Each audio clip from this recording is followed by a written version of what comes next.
네, 안녕하십니까? 네, 필리핀 리가오 교회에서 교제하고 있는 송홍근 형제입니다.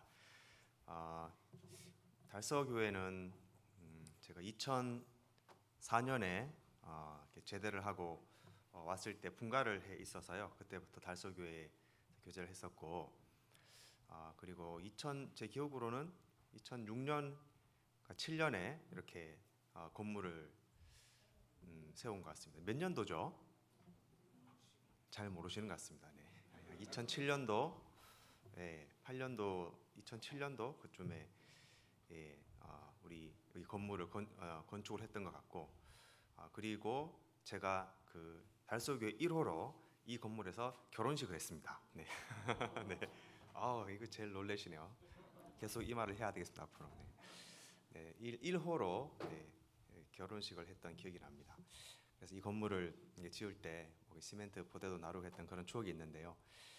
그리고 2019년에 이제 교회에 부름을 받고 대전교회로 가서 전도인을 3년 동안 대전교회에 있다가 그리고 2022년에 필리핀 리가오 교회로 선교사로 떠나는 그런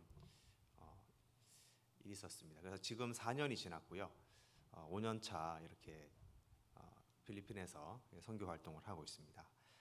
그래서 참 제가 가장 오랫동안 몸담았던 이 교회에서 그리고 마지막까지 이렇게 신앙생활했던 교회에 다시 오니까 본가에 온 것 같은 그런 느낌입니다. 또 제가 오랫동안 이 성서 지역에 또 살고 결혼해서 살고 아이들도 키우고 했던 곳이라서 우리 아이들도 대구에 오면은 여기에 친한 친구, 교회 친구가 있어서 또 여기 오는 걸 제일 좋아하고 그렇습니다. 그래서 그 필리핀은 계절이 없잖아요. 계속 여름입니다. 그래서 시간이 가는 것을 체감을 잘 못합니다. 한국에 있으면은 날씨가 더워지면은 이제 봄이 오고 화교성에 준비하고 또 시원해지고 추워지면은 또 동계수련회 준비하고 또 내년이 오겠구나, 봄이 오겠구나 이런 계절의 변화에 따라서 시간이 흐른다는 것을 좀 이렇게 느끼게 되잖아요. 또 다음을 준비하게 되잖아요. 그런데 계속 여름이 계속 있으니까 시간이 멈춘 것 같아요. 그래서 시간 가는 줄 모르고 지냈는데 그리고 한국에도 이제 오랜만에 오다 보니까 좀 새로운 세계의 현실감이 잘 안 느껴지는 거예요. 필리핀에 오래 살다가 또 한국에 가끔 오니까 현실감이 잘 안 느껴지다가 무슨 다른 나라 이렇게 온 것 같다가 이렇게 차를 타고 대구로 들어와서 달서구 지역을 이렇게 또 들어오면은 그때서야 비로소 현실감이 좀 느껴졌습니다. 자매하고도 어제 차를 타고 오다가 교회로 들어오면서 저기 교회 앞에 저희 큰 사거리 지나서 좌회전해서 들어오잖아요. 거기 저희가 그 성서주공 5단지인데 거기 살았었거든요. 그때 거기를 딱 지나니까 이게 현실감이 좀 느껴진다. 집에 온 것 같은 느낌이 든다. 그런 이야기도 나눴습니다.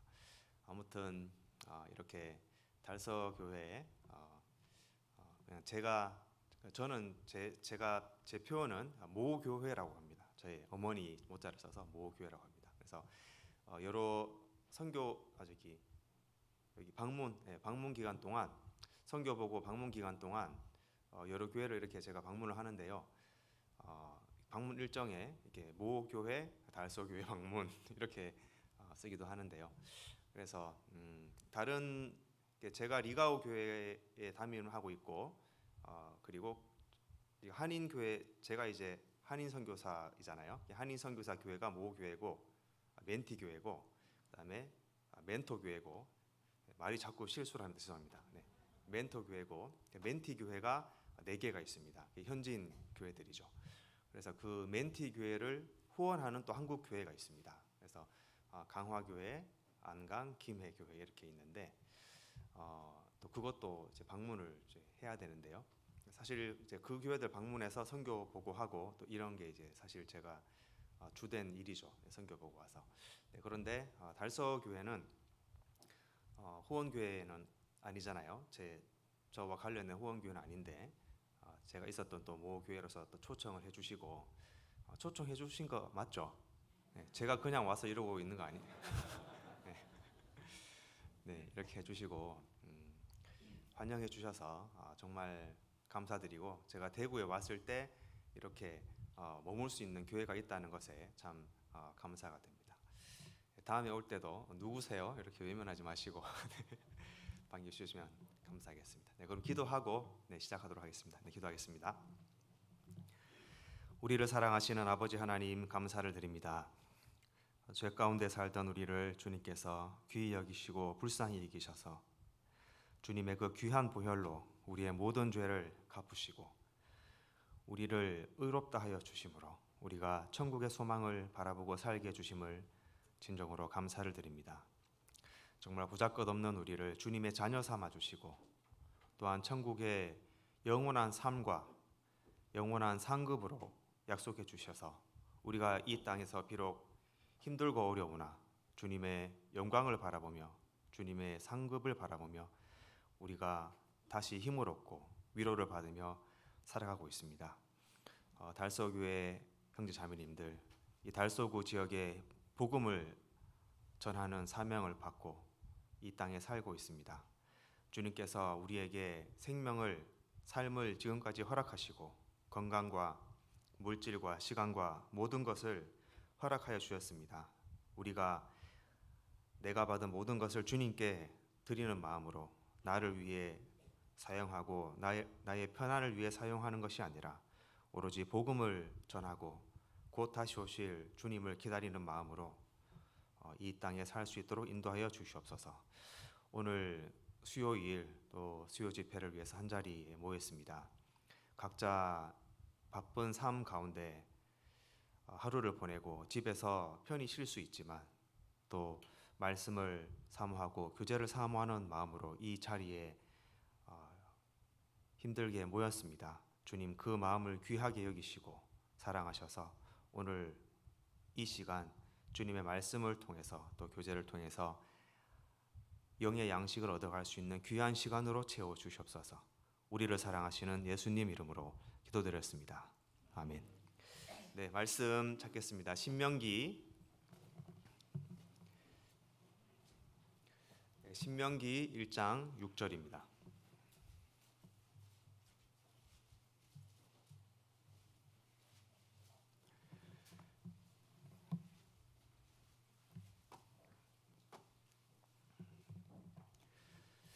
네, 신명기 1장 6절에서 8절.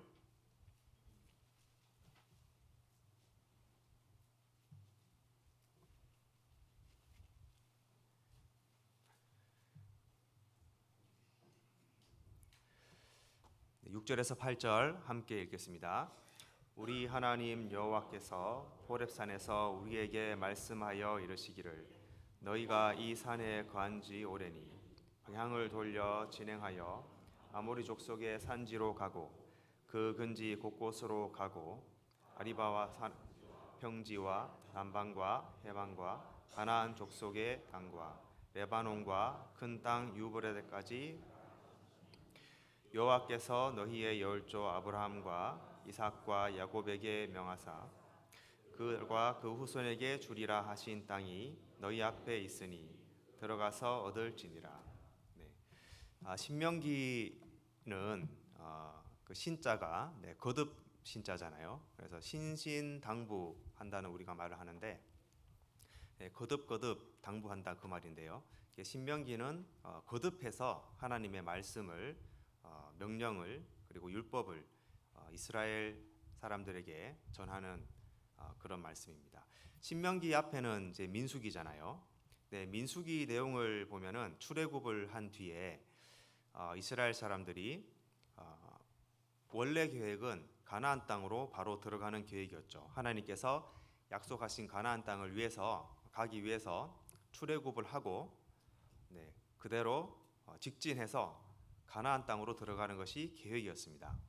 자, 그런데 그 가운데 어떤 일이 발생을 하게 되죠.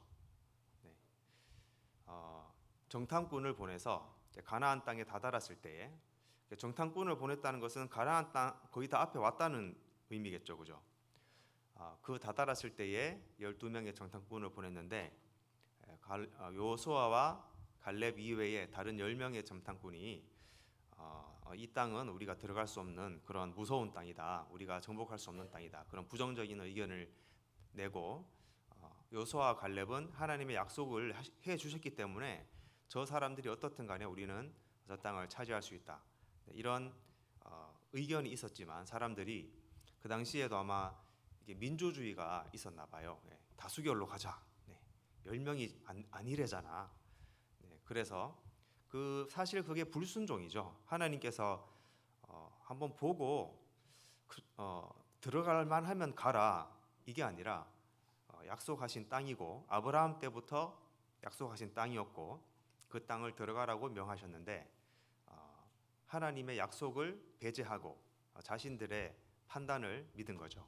그래서 사실 그것은 불순종이었습니다. 그로 인해서 가나안 땅으로 들어가지 못하고 광야에서 40년을 훈련을 받게 되죠.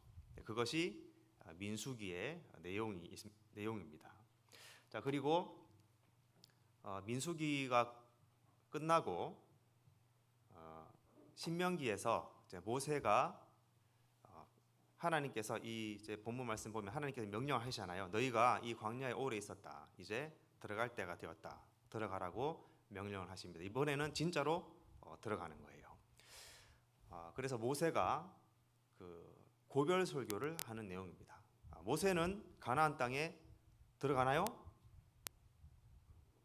네, 세 분이 정확히 알고 계십니다. 못 들어간다. 다 알고 계시는데 부끄러워서 딴 생각을 하고 계다가 뭐라고? 필리핀들도 부끄러워서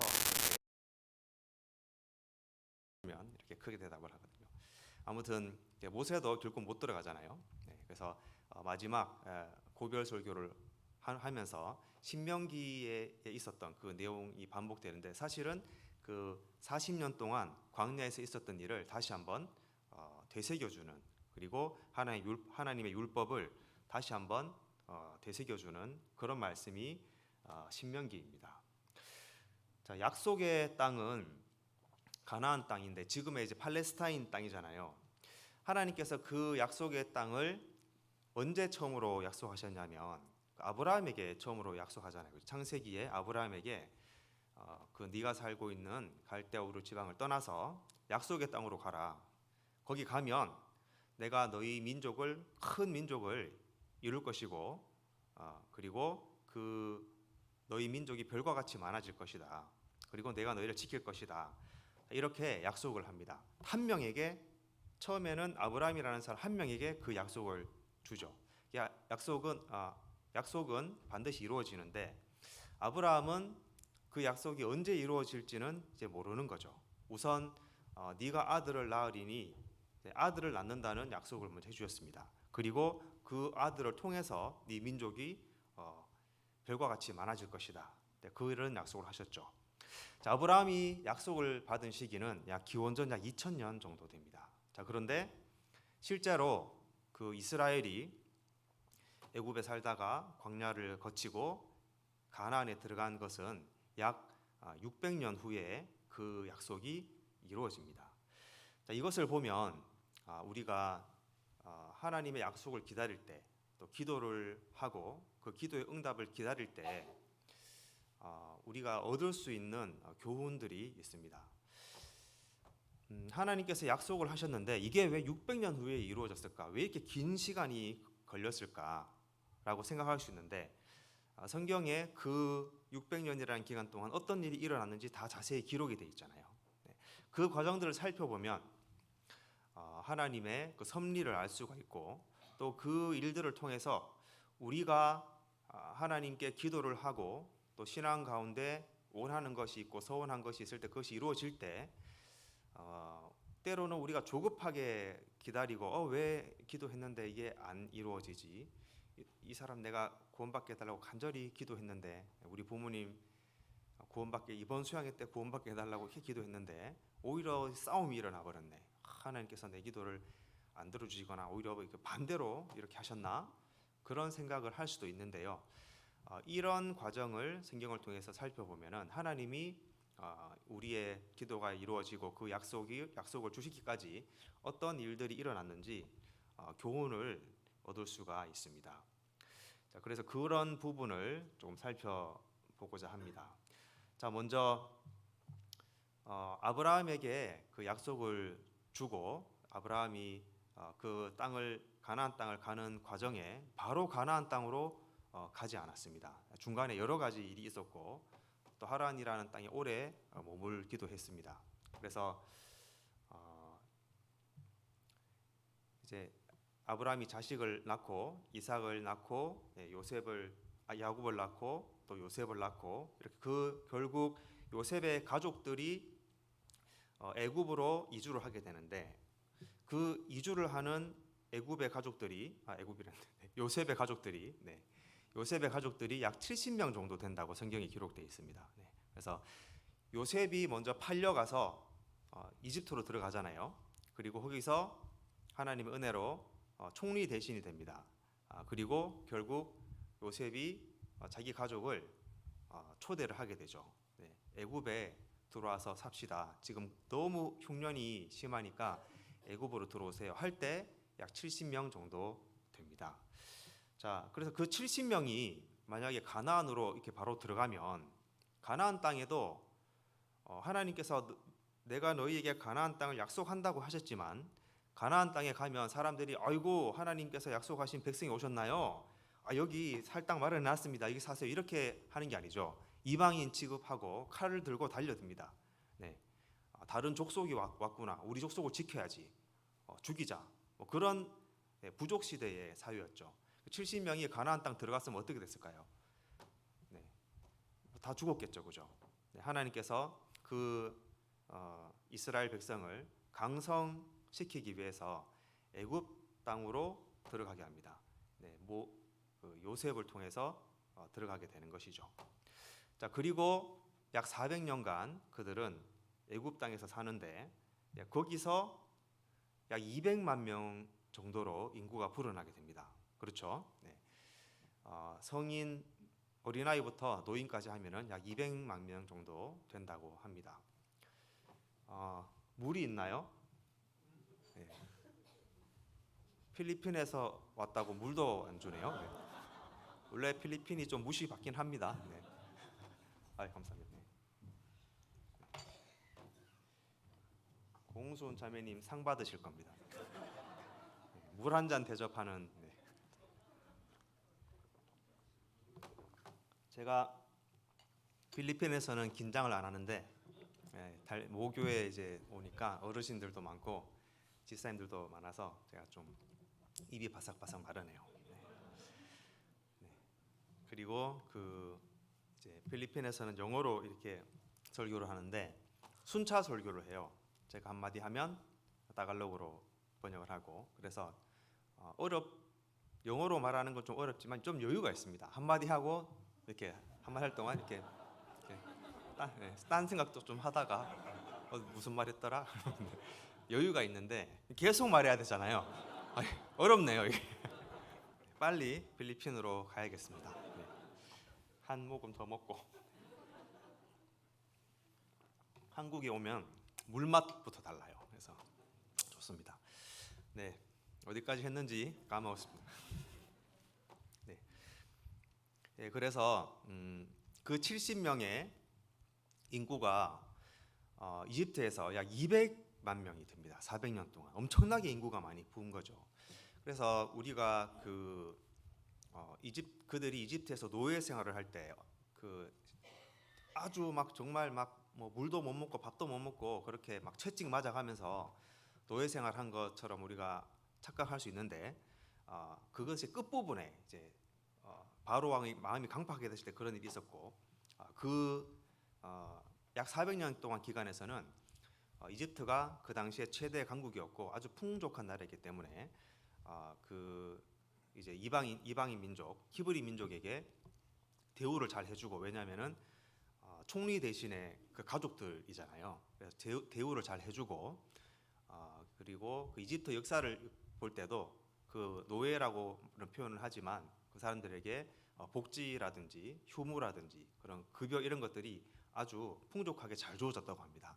네, 그래서 아마 그들이 이렇게 안정적인 상황에서 200만 명까지 번성을 하지 않았나 이런 생각을 한번 해보게 됩니다.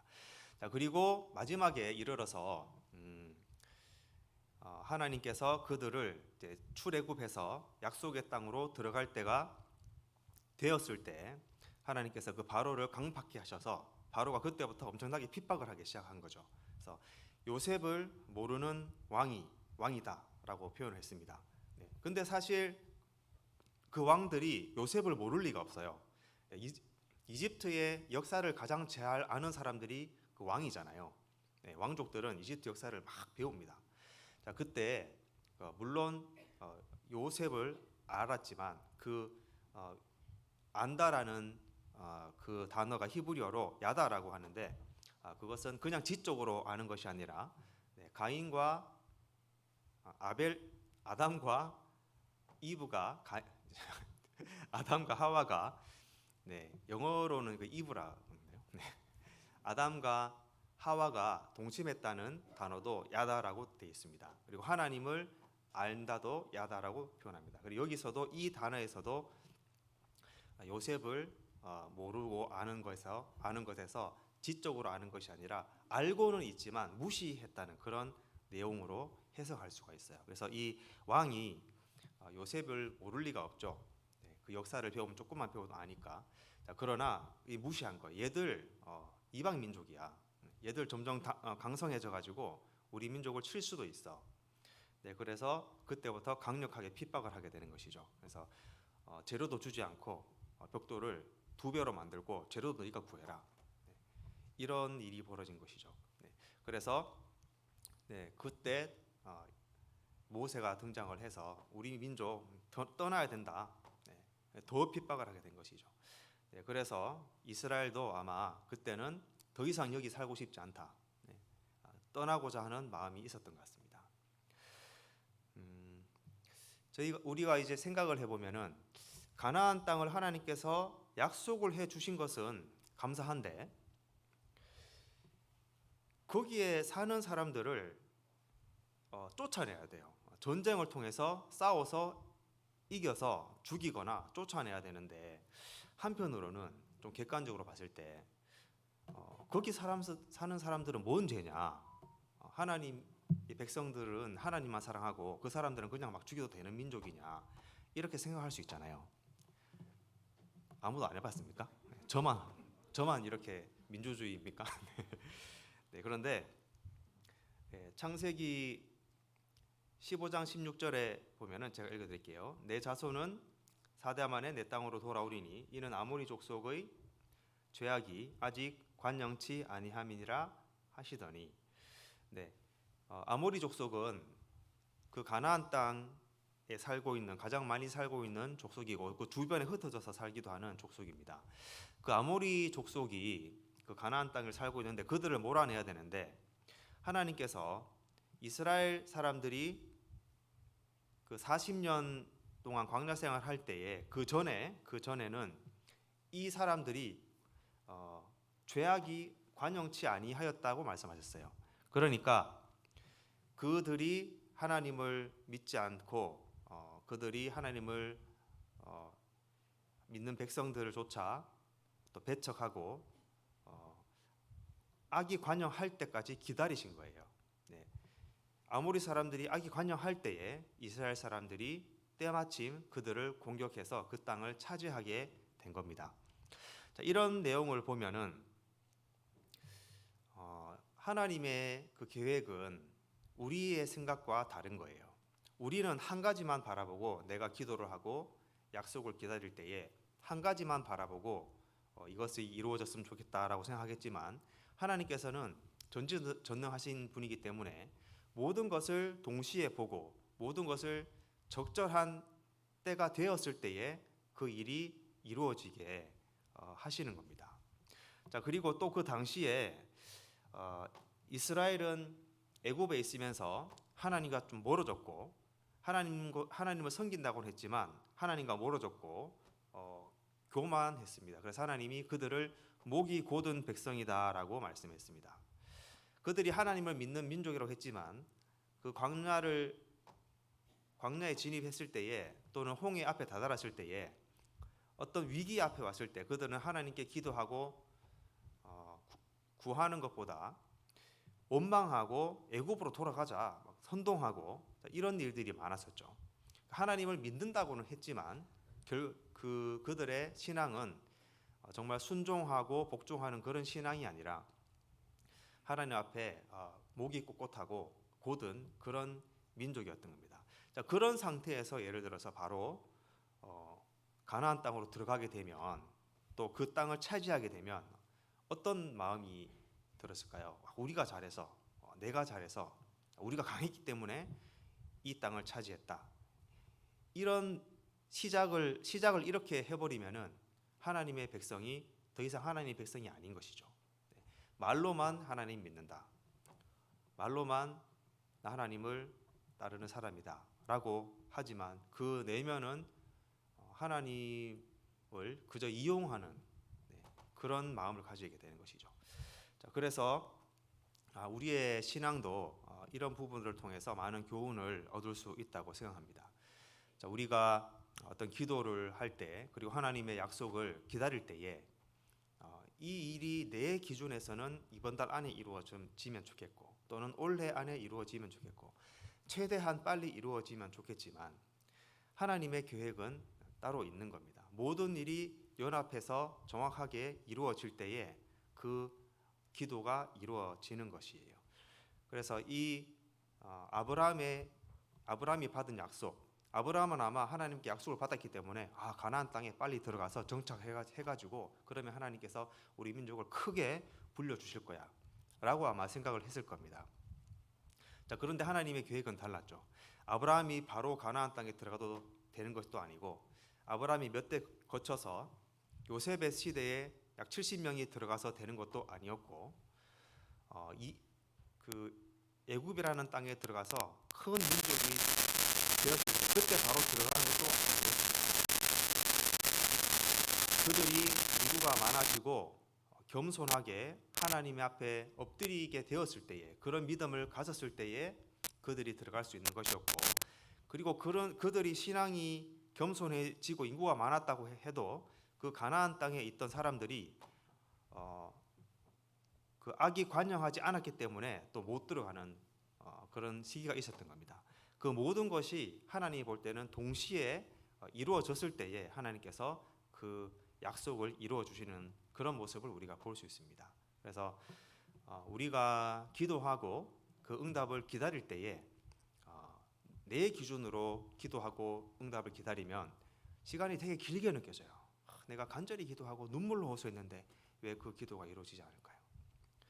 내가 이렇게 기도했는데 왜 이렇게 이루어지는 걸까요? 나는 잘 되게 해달라고 그 형제 자매와 잘 되게 화목하게 해달라고 했는데 왜 사이가 더 나빠졌을까요? 이렇게 생각을 하면은 하나님을 불신하게 되고 원망을 하게 될 수도 있습니다. 기도라는 것은 우리가 기도할 때에 받은 줄을 알고 감사함으로 아뢰라라고 말씀하십니다.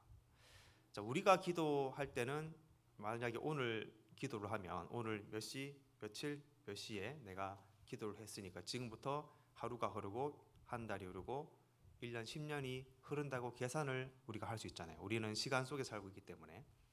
자, 그러나 하나님의 시간의 기준은 다르시잖아요. 시간 단위로 흘러가는 것이 아니고 연 단위로 흘러가는 것이 아닙니다. 창세 전에는 시간이 없었고 창세 이 세상이 끝난 이후에도 시간이 없어요. 창세기에 그 연월일시를 정하라고 했을 때 그때부터 연월일시가 시작된 겁니다. 하나님 기준에서는 우리보다 다른 차원에 사시는 분이기 때문에 시간에 구속되어 있지도 않고 공간에 제약을 받지도 않습니다. 우리는 여기 있으면 다른 곳에 있을 수 없잖아요. 예수님이 다시 부활하셨을 때 신령한 몸이 됐을 때 여기서도 나타나고 갑자기 저기서 나타나고 동시에 나타나기도 하셨습니다. 그래서 그 과학자들과 수학자들은 우리가 3차원에 산다고 하잖아요. 그리고 4차원도 있다고 합니다. 좀 독특한 분을 4차원이라고 표현하는데 그런 차원이 아니고 다른 시대와 세계를 말하는 것 같습니다. 그래서 과학자들이 말하기를 한 차원이 더 올라가면 시간에 제약되지 않고 시간을 마음대로 왔다 갔다 할 수 있다, 그런 말도 하고, 지금은 우리가 이제 3차원에 산다고 하는데 그게 이제 육각형, 세 개의 차원을 입체의 세계에 살고 있잖아요. 그 아래 단계는 이제 2차원이라고 하는데 면의 세계라고 합니다. 그 아래는 1차원, 점과 선의 세계라고 합니다. 그래서 예를 들어서 우리가 만약에 2차원에 사는 사람에게, 2차원은 평면밖에 못 보니까 높이가 없는 거예요. 2차원에 사는 사람에게 내 이 주먹을 보여주고 싶다.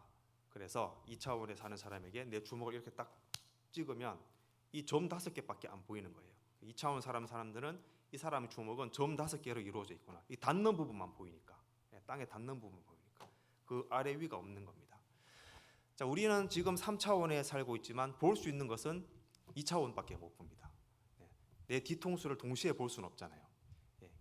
지식을 통해서 빙글빙글 돌다가 부딪히고 다니고 하다 보니까 이게 앞도 있고 뒤도 있고 위도 있고 떨어지면 아프고 이런 것을 아는 것이지, 실제로 우리가 딱 보는 것은 2차원적인 겁니다. 그래서 그림을 그리면 2차원으로 표현이 되는 것이죠.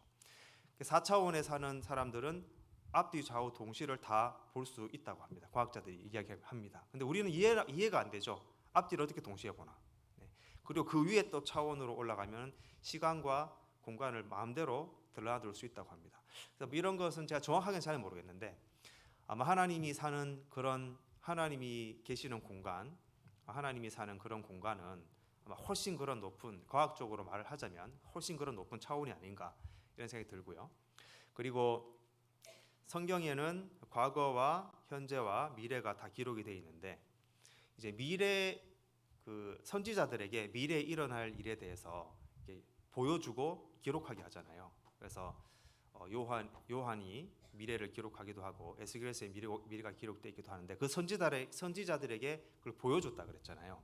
그러니까 그것은 앞으로 아직 안 일어났는데 점점 일어나는 일이 아니라, 하나님 시간의 기준에서는 과거, 현재, 미래를 동시에 보시는 영원 속에 계시는 분이기 때문에 그건 이미 일어난 미래의 일을 보여준 겁니다. 이미 일어난 미래의 일을 하나님께서 보여주신 것이죠. 그래서 하나님께서는 미래도 다 알고 계신다는 것이, 미래의 일을, 과거, 현재, 미래를 동시에 볼 수 있는 그런 차원에 사시는 전지전능하신 분이기 때문에 그것이 가능하다고 저는 생각합니다. 그리고 또 우리에게 영원한 속죄를 해주셨잖아요. 우리는 미래에 짓는 죄를 모르잖아요. 내일 짓는 죄를 모르는데 어떻게 내일 짓는 죄를 용서할 수 있습니까? 내가 언제 죽을지도 모르는데 어떻게 내가 죽을 때까지의 죄를 용서할 수가 있나요? 라고 우리는 생각을 할 수 있습니다. 자, 그러나 하나님은 과거, 현재, 미래 동시에 보시는 분이고 동시에 계시는 분이기 때문에 우리가 미래에 무슨 죄를 지을지 다 아시기 때문에 영원한 속죄를 하실 수가 있는 분이신 거죠. 그래서 우리가 기도할 때에 내가 지금 기도하고 10년 이래 이루어지면 나 10년 기다렸어, 이게 아니라 내가 기도하는 순간 그 기도는 이미 이루어진 겁니다. 하나님 기준에서는. 하나님은 시간을 초월해서 동시에 보시기 때문에 이미 나의 기도는 이루어진 겁니다. 단지 그 기다리는 과정이 있는 것이죠. 자, 그래서 그 과정이, 만약에 내가 오늘 한 기도가 부모님 꼭 구원받게 해주세요, 매일 기도했는데 그게 10년 후에 이루어졌다. 그럼 하나님 왜 이걸 10년이나 나를 이렇게 기다리게 하시고 나를 괴롭게 하셨습니까? 라고 하는 것이 아니라, 그렇게 생각할 것이 아니라, 그 과정, 기도가 이루어지는 그 과정에서 하나님과 내가 함께하는 그 시간, 하나님께서 내게 또 주어지는 그런 은혜가 계속적으로 있다는 겁니다. 예를 들어서 이제 요셉이 애굽으로 들어가서 요셉을 통해서 그 가족들이 애굽으로 다 들어왔잖아요. 그 과정이 없었더라면 아마 이스라엘은 번성하지 못했을 겁니다. 하나님의 계획이었죠. 요셉을 이끌어내어서 그 야곱의 12 아들 중에서 그 요셉을 이끌어내어서 이를 총리 대신으로 세우고 애굽으로 이스라엘 사람을 불러들여서 번성시키는 것, 그것은 하나님께서 이미 계획하신 일입니다. 자, 그런데 요셉의 입장에서는 어떻습니까? 처음에는 요셉의 유년기는 좋았어요. 그 12아들 중에 그 라헬의 야곱이 가장 사랑했던 그 부인, 둘째 부인, 첫째 부인은 이제 사기를 당해서 한 거죠, 그죠? 네. 그래서 삼촌한테 사기를 당해가지고 한 것이고, 실제 결혼하고자 했던 그 라헬과 결혼해서 그 아들을 낳았는데, 그 둘 중에 첫째 요셉을 너무너무 사랑한 거예요. 내가 사랑했던 여인과 결혼해서 낳은 아들이라서 그랬는지 너무너무 사랑해서 색동 옷 입히고, 형들은 저기 멀리 일하러 갈 때 집에서 이렇게 있다가 뭐 밥이나 갖다 주고, 네. 혼자 사랑받았으니까 아마 엄청 좋았을 것 같습니다. 자, 그런데 그때까지였어요. 형들이 시기를 해서 요셉을 노예로 팔아버리죠. 저기 알지도 못하는 땅, 저 먼 나라 애굽으로 가는 상인들에게 요셉을 팔아버렸습니다. 요셉의 입장에서는 그 귀하게 자람을 받던 그런 가장 귀한 아들이었다가 갑자기 노예 신세가 되어버린 겁니다. 인생이 내 인생은 끝났어, 내 인생은 이제 망했어, 이렇게 생각했을 수 있겠죠. 자, 그런데 만약에 그 요셉이 그때에 팔려가지 않았더라면 그는 총리 대신이 될 수 없을 겁니다. 그냥 집에서 양을 잘 치는 그런 사람으로 늙다가 죽었겠죠. 자, 그 다음에 요셉이 또 어떤 일이 있었습니까? 어떤 장군의 집에 노예로 팔려가게 됐습니다. 아마 인물이 좀 준수하고 똑똑하게 생겨서 그 장군이 우리 집에 이렇게 노예로 시키면 좋겠어, 이렇게 아마 샀을 것 같아요. 자, 거기서 또 그 하나님을 믿는 그 믿음을 버리지 않고 아주 성실히 그 삶을 살았나 봅니다. 그래서 그 장군이 그 집을 관리하는 집사의 직분을 맡기게 되죠. 내 모든 것을 네가 관리해라. 단 내 아내만 빼놓고, 그 모든 권한을 그 요셉에게 넘겨주게 됩니다. 정말 믿음직스러웠나 봐요, 그죠? 자, 그래서 그 요셉은 충실하게 그 일을 해냅니다. 아마 내가 이제 전화위복을 하는가 보다. 노예로 비록 팔려왔지만 여기서 그래도 집사라는 노예로서는 이렇게 맡기 힘든 그런 중책을 맡고 내가 이 집을 관리하고 장군의 집을 관리하고 이제 내 삶이 조금 오르막길을 가서 좀 피려나 보다 했는데, 그 부인이 유혹을 하고 요셉은 내가 어찌 하나님께 득죄하리까, 이렇게 멋진 신앙의 명언을 남기고 거부하죠. 그 아내의 유혹을 거부하죠. 장군의 아내면은 아마 예뻤을 겁니다, 그죠? 그 유혹을 거부를 했는데, 그러면 잘 돼야 되잖아요. 하나님 뜻을 따라서, 하나님의 말씀을 따라서 그 죄의 유혹을 뿌리쳤는데 잘 돼야 되는데 누명을 쓰게 된 거예요. 그래서 감옥에 가게 됩니다. 아마 그 감옥에 갔을 때 정말 수치스러웠을 거예요. 그 요셉의 죄명이 뭡니까? 강간미수. 남자로서 정말 수치스러운 그런 죄명입니다. 그렇죠? 네. 강간하지도 못하고 미수로 거쳐서 들어왔어. 너 여자한테도 지냐? 뭐 이렇게 아마 이렇게 폭력 전과 이런 걸로 들어오면은 어깨 힘이라도 좀 주겠죠. 나 폭력으로 들어왔어, 막 까불지 마 이러면서. 근데 강간 미수로 들어왔으니 그 범죄자들 사이에서 얼마나 부끄러움을 당하고, 야, 이런 인간 같지도 않은 놈아, 이런 소리를 범죄자들 사이에서도 아마 들었을 겁니다. 얼마나 수치스러웠겠습니까? 자, 그때 그 노예로 팔려온 것과 감옥에 들어간 것은 완전히 차원이 다르잖아요. 강간 미수로 감옥에 들어간 것은 완전히 차원이 다른 겁니다. 완전히 인생 끝난 겁니다, 남자 인생에서는. 자, 그런 상황에서 사람들이 봤을 때는 아유, 제 인생 끝났다, 쟤는 이제 더 이상 인생이 저기서 끝이다, 이런 좌절을 아마 느꼈을 것 같습니다. 자, 그런데 감옥에 들어갔기 때문에 요셉이 왕을 만날 수 있게 됐잖아요. 만약에 감옥에 들어가지 않고 그 장군의 집에서 훌륭한 집사로 이렇게 있었다면은 요셉의 인생은 저 훌륭한 종으로 살다가 편안하게 살다가 아마 죽었을 겁니다. 자, 그러나 하나님께서는 또 한 번의 골짜기로 그를 던지시죠. 더 깊은 골짜기로 던졌습니다. 요셉은 아마 내 인생은 끝났다 이렇게 생각했을 겁니다. 그런 누명을 쓰고 억울하게 내가 그런 누명을 쓰고 이런 감옥에 있다니 끝났다고 생각했을 때 마침 떡 맡은 관원장과 술 맡은 관원장 두 사람을 만나게 됩니다.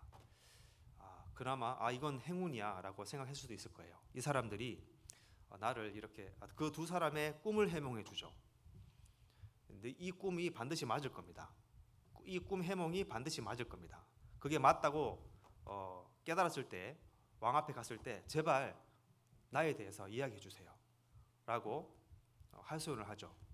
그 사람들이 알겠다고 그래 고맙다고 꿈 해몽해 줘서 정말 고맙다고 알겠다고 걱정하지 말라고 하고 갔는데 떡 맡은 관원장은 죽임을 당하고 술 맡은 관원장은 그 꿈 해몽대로 해석대로 삶을 살게 되죠. 자, 그러면 그때 그 사람이 이거 요셉이 용하네 하나님을 믿는다더니 하나님이 그 능력을 주시는 자가 맞네 하고 왕에게 알렸어야 되는데 술을 맡은 관원장이라서 술 먹다 까먹었는지 잊어버려 버렸어요. 네. 술이 그렇게 좋지 않는 것 같습니다. 잊어버렸습니다. 또 한 번 좌절했겠죠. 아니 나를 이렇게 말해준다더니 1년이 지나고 2년이 지나고도 소식이 없구나.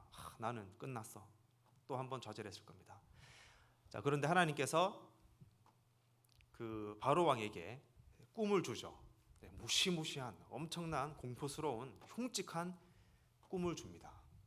흉년에 대한 꿈이죠. 그런데 깼는데 으악 하고 깼는데 기억이 안 나네.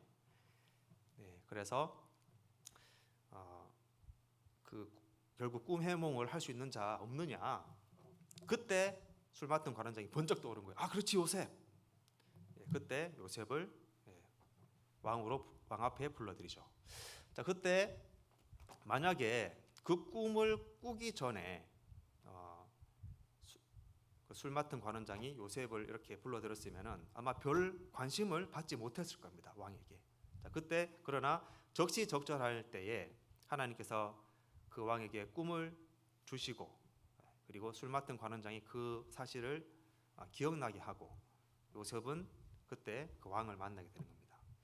자, 그리고 그는 결국 하나님의 능력을 통해서 왕 다음 자리에 이르는 총리 대신이 되는 것이죠. 이방인으로서 노예로서 그 자리에 올라가게 되는 겁니다. 사실 이게 하나님의 능력이 아니면은 안 되는 일이죠. 하나님이 그 자리를 세우신 겁니다. 자, 그런데 그 과정을 우리가 한편의 드라마처럼 영화처럼 쭉 아니까 우리가 이렇게 편안하게 이해할 수 있는데 그 상황에 만약에 내가 닥쳤더라면 우리는 과연 그 상황에서 하나님을 볼 수 있었을까요? 하나님의 약속은 우리는 알고 있습니다. 우리는 결말을 알고 있어요. 그죠? 우리의 결론은 뭐죠? 천국이죠. 우리의 결론은 죽으나 사나 천국입니다. 어떠한 일이 있어도 천국에 이르는 것이 우리의 결론이고 결말입니다. 그리고 영원한 삶, 신령한 몸으로 영원한 삶, 그리고 영원한 영광, 그리고 상급, 이러한 것들이 하나님께서 약속으로 주어 주셨습니다. 이것은 변치 않는 하나님의 약속이잖아요. 우리 이제 그 결말 알잖아요, 그죠? 네. 구원받지 못한 자들은 그 결말을 몰라요. 잘하면 천국 갈 것 같고, 못하면 못 갈 것 같고, 결말을 몰라요. 얼마나 불안하겠습니까? 자, 그러나 우리는 구원의 확신을 가지고 사는 자들입니다. 구원을 받은 자들입니다. 그래서 우리는 결말을 알고 있습니다. 그래서 우리가 영화를 이렇게 보면 막 영화가 처음에 잔잔하다가 막 스펙타클 주인공이 죽을 뻔하다가 살 뻔하다가 결국 여러 가지 이렇게 과정을 거쳐서 위기를 거치다가 살아남고 해피엔딩으로 끝나는 영화들이 있잖아요. 그 영화를 끝까지 보기 전에는 처음 볼 때는 막 조마조마해요. 저 주인공이 어떻게 다치진 않는지 죽진 않는지 막 조마조마합니다. 그리고 딱 끝날 때 멋있게 이렇게 작전을 임무를 수행하고 살아남는 것을 이제 보게 됩니다. 두 번째 볼 때 어떻습니까? 막 조마조마합니까? 쟤 안 죽어. 쟤 여기서 살아. 저기서 점프해가지고 탈출해. 다 알잖아요. 두 번째 볼 때는 긴장감이 별로 없습니다. 왜냐하면 결론을 다 아니까. 우리의 삶도 그렇다고 생각합니다. 우리 결론을 알잖아요. 천국에 이르러서 영원한 삶을 산다는 것을 우리 알고 있습니다. 그 과정 중에서 여러 가지 고난과 어려움은 물론 있죠. 그렇기 때문에 그 어려움이 나에게 왔을 때 나는 이제 죽었어, 끝났어, 난 실패야, 이렇게 생각할 필요가 없다는 것이죠. 요셉이 노예로 팔렸을 때 사람들은 쟤 실패했어 라고 생각할 수 있습니다. 그러나 하나님의 계획은 그거 아니죠. 더 큰 목표를 이루기 위해서, 그 목표에 도달하기 위해서 하나의 과정인 겁니다. 요셉이 노예로 안 팔렸으면 거기서 그냥 끝나는 겁니다. 요셉이 그 비참한 누명을 쓰고 감옥에 갔을 때 사람들은 제 인생 끝났어 라고 생각할 수 있습니다. 그러나 그것은 하나의 과정인 것이죠. 그래서 우리가 사업을 하기도 하고, 또 학생들은 공부를 해서 시험을 치기도 하고, 직장에 도전하기도 하고, 그런 가운데에 많은 실패가 있습니다. 기도하면서 사업을 열심히 준비했는데 이 잘 안 되네, 실패했네, 내 인생은 실패했나 봐. 그게 아닙니다.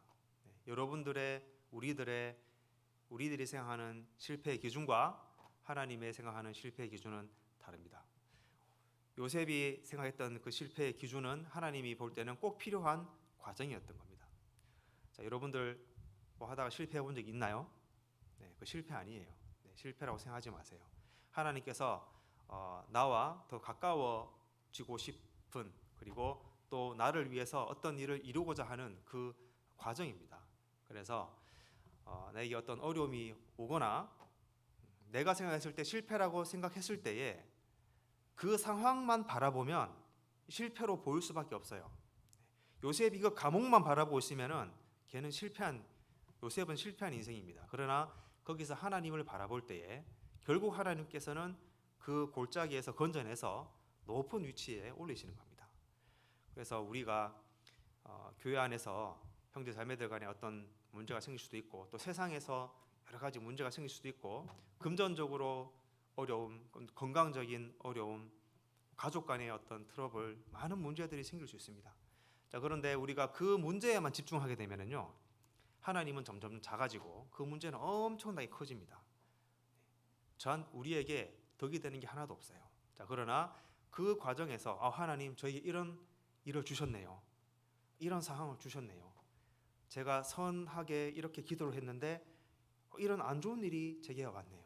제가 이 일을 어떻게 헤쳐나가면 되겠습니까? 하나님께서 제게 이 일을 주신 이유를 제가 알고 교훈을 받기를 원합니다. 그리고 이 문제를 잘 이겨내서 내 신앙이 성장하기를 원합니다. 이런 마음을 가지는 것이 그리스도인의 올바른 마음이죠. 그러면은 그 어려움을 이겨내고 하나님께서 더 큰 위로와 또 용기와 더 큰 신앙의 힘을 또 주시는 것을 우리가 또 알 수 있습니다. 그래서 결국 이런 여러 가지 어려움들을 통해서 하나님께서는, 우리는 그것이 골짜기이고 어두운 곳이고 비참한 곳이라고 생각하지만, 하나님께서는 우리를 통해서 그 큰 일을 이루기 위한 하나의 과정이라는 것을 우리가 알아야 된다고 생각합니다. 그래서 하나님께서 이 가나안 땅을 약속하시고 아브라함 때부터 그 출애굽한 이스라엘 백성들이 가나안에 들어갈 때까지 약 600년이라는 기간 동안 많은 일들이 있었던 것을 우리가 성경을 통해서 자세히 알 수 있습니다. 하나님께서는 그 가운데 600년 동안 그 가운데에 아무것도 안 하고 있다가 600년 후에 그 기도가 이루어진 것이 아니라, 그 약속이 이루어진 것이 아니라 하나님께서는 많은 일을 하셨습니다. 그 일이 완벽하게 이루어지도록 모든 것이 완벽하게 마치 그 톱니바퀴가 들어맞듯이 완벽하게 그 일이 이루어지도록 모든 것을 세팅하시고 그 일이 딱 이루어지는 거거든요. 단순히 사람의 생각은 편향적으로 생각하지만은 하나님께서는 모든 일을 동시에 이루시고 우리에게 주시는 분입니다. 그래서 우리가 기도하고 그 약속을 기다릴 때에, 그리고 그 약속이 이루어지기까지 기간이 길어질 수 있지만 또 고난이 많이 찾아올 수 있지만 하나님께서는 우리를 그 기간 동안 교육을 시키시고 훈련을 시키시고 단련을 시키신다는 것을 우리가 알 수 있습니다. 운동 선수들은 메달이라는 그런 목표를 바라보고 운동을 하잖아요. 코치가 또는 감독이 그 선수에게 혹독한 훈련을 시킵니다. 저도 예전에 이렇게 운동을 했었는데 숨이 정말 차다 못해 막 이까지 차가지고 한 번 더 예를 들어서 왕복으로 이렇게 뛰는데 한 번 더 뛰면 죽을 것 같아. 진짜 너무 체력이 끝까지 이렇게 해가지고 한 번 더 뛰면 정말 심장이 멈춰 죽을 것 같다. 이런데 거기서 한 5번 더 뛰어요. 네. 안 죽더라고요. 그래서 코치님이 하시는 말씀이 인간의 체력의 한계는 네가 상상하는 그 이상이다. 네. 뭐 그런 이야기를 하면서 계속 운동을 시켰는데 정말 미웠어요. 네. 정말 미웠어요. 나한테 무슨 악감정이 있나? 내가 지금 한 번 더 뛰면 죽을 것 같은데 계속 시키니까. 그런데 사실 그 운동 코치님이 너무 이렇게 선수를 힘들겠네. 쉬어. 어제 운동했지. 그럼 오늘 쉬어. 숨 차지. 뛰지 마. 뭐 땀 나네. 땀 닦으면서 앉아. 자, 이렇게 운동을 시켜가지고 올림픽에 나갔습니다. 예선 탈락하겠죠. 네, 예선 탈락입니다. 이게 사랑하는 게 아닌 거예요. 그거는 무책임한 거죠. 직무유기죠. 그래서 정말 그 선수를 사랑하는 코치는 욕을 먹으면서까지 내가 욕을 먹더라도 내가 나쁜 사람 되더라도 혹독하게 훈련을 시키는 코치가 정말 훌륭한 코치죠. 그래서 예전에 황영조 선수가 금메달 딸 때 달리다가 7시간씩 막 달렸대요. 코치가 시켜가지고 차에 뛰어 들어가지고 내가 교통사고 나서 쓰러지면 좀 쉴 수 있겠다. 지금 이렇게 숨 차서 너무 힘든 것보다 교통사고 나서 어디 부러져가지고 쉬는 게 낫겠다. 그런 마음이 들 정도로 훈련을 했다고 합니다. 그래서 결국 이제 금메달을 땄잖아요. 그 이후로 이봉주 선수도 그렇게 금메달 따고 그 이후로 메달이 없어요. 지금까지. 그렇게 혹독하게 훈련을 시키는 감독이 없나 봅니다. 자, 그래서 우리의 삶 가운데 구원받았으면 모든 것이 만사형통하고 모든 것이 잘 되고 어려움이 없을 것 같은데 더 어려운 거예요. 구원받기 전보다 구원받은 후가 더 어려운 겁니다. 심지어 구원 좀 늦게 받을 걸 뭐 그런 말도 농담 비슷하게 하지만 우리가 이 삶을 살다가 결국 주님 앞에 가서 천국에 가서 왕이 될 자들인데 왕 노릇을 할 자들인데 이렇게 훈련 받지 않고 그냥 죄 가운데 살고 죄 짓고 이런 상태에서 우리가 천국에 간다면 별로 좋지 않겠죠. 그리고 내가 이 험난한 세상 가운데서 여러 가지 고난을 받고 어려움을 견디고 그 어려움을 또 극복해내고 하나님이 주시는 그 고난 감사하게 받으면서 기도 가운데 그 고난을 이겨내다가 천국에 이르렀을 때 그 기쁨이 얼마나 더 크겠습니까? 그렇죠. 그리고 그 영광도 얼마나 더 크겠습니까? 그래서 하나님께서는 우리에게 계속해서 그런 고난과 연단을 주시는 겁니다. 요셉이 노예로 팔리고 누명을 쓰고 오랫동안 그런 고생을 했던 것처럼 우리에게 그런 연단과 훈련이 있는 겁니다. 그래서 우리가 우리에게 오는 고난을 우리는 어떻게 생각해야 되냐?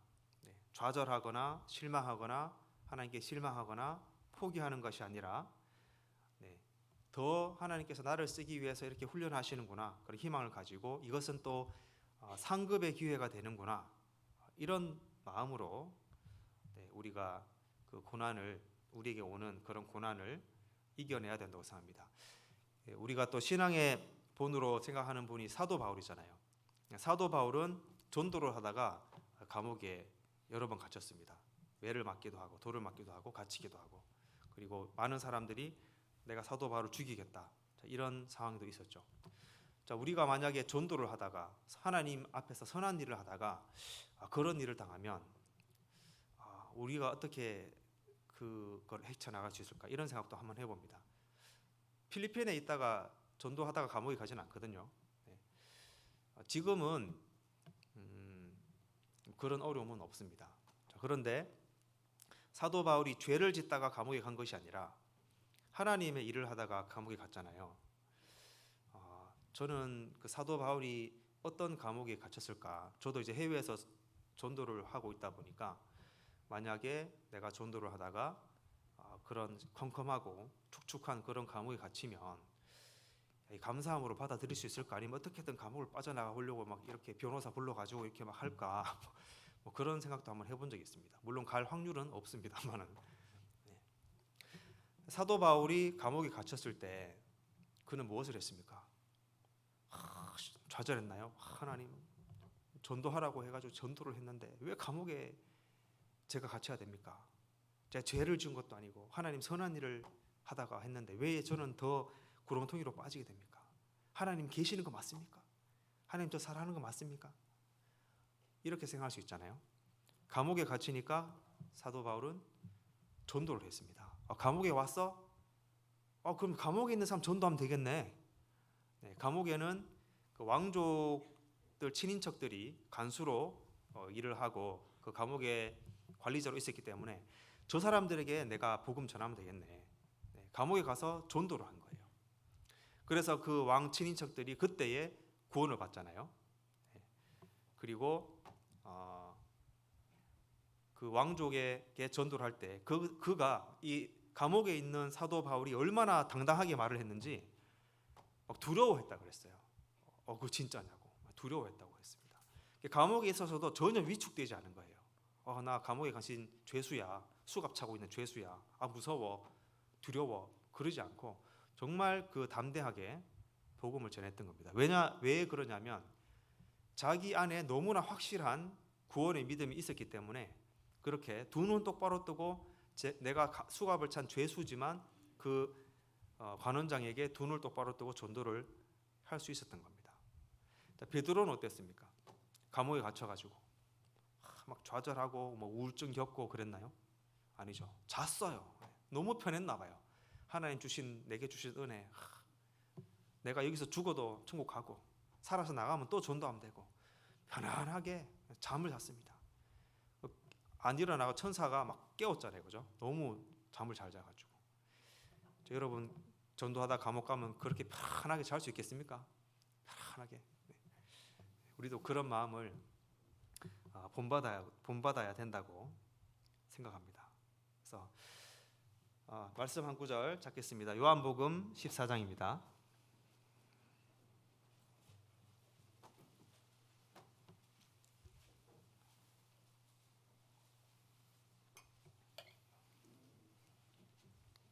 (27절입니다) 요한복음 14장 27절.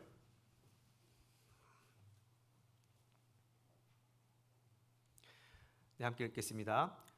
평안을 너희에게 끼치노니 곧 나의 평안을 너희에게 주노라.